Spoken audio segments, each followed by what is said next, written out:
CJI ने चुनाव आयोग को थमाया नोटिस। चुनाव रद्द, नए सिरे से वोटिंग से जुड़ा क्या है ये मामला? चुनाव आयोग को लगा कैसा झटका?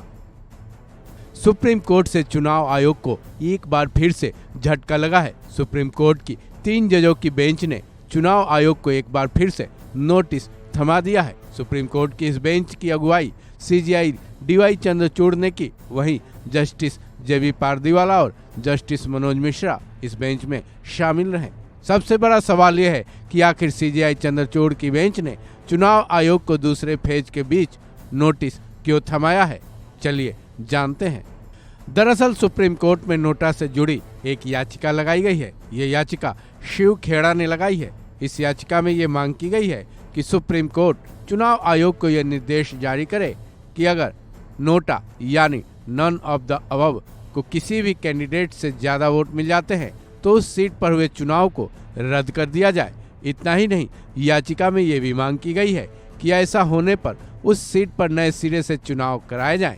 नोटा से जुड़ी इस याचिका में तो एक ऐसी भी मांग की गई है जो कि अगर लागू हो जाए तो सभी नेताओं के शायद होश पाख्ता हो जाए, क्योंकि मांग ये भी की गई है कि नोटा से कम वोट पाने वाले प्रत्याशी को 5 साल तक किसी भी स्तर के चुनाव को लड़ने से बैन कर दिया जाए। वहीं नोटा को एक काल्पनिक उम्मीदवार के तौर पर देखा जाए। शिव खेड़ा की इस याचिका पर सीजेआई की बेंच न केवल अब सुनवाई के लिए तैयार हो गई है बल्कि चुनाव आयोग को नोटिस भी थमा दिया है।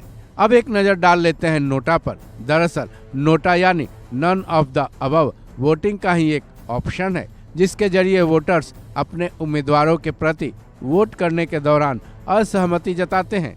2013 में चुनाव आयोग से नोटा को जोड़ा गया था। इसके लिए सुप्रीम कोर्ट ने ही निर्देश जारी किए थे, लेकिन इंडिया में नोटा राइट टू रिजेक्ट की जद में नहीं आता है।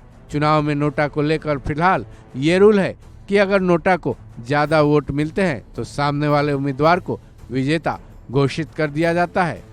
वहीं बात करें इस याचिका की तो दरअसल ये याचिका सूरत में बीजेपी कैंडिडेट की निर्विरोध जीत हुई थी। उसी को आधार बनाकर ये याचिका डाली गई।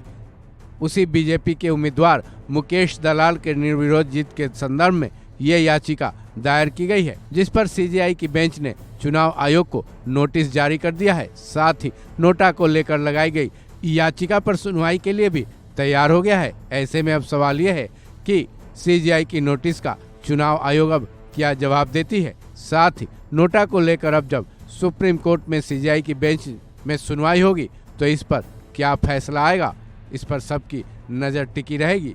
इस खबर में बस इतना ही। बाकी अपडेट्स के लिए जुड़े रहें वन इंडिया हिंदी के साथ।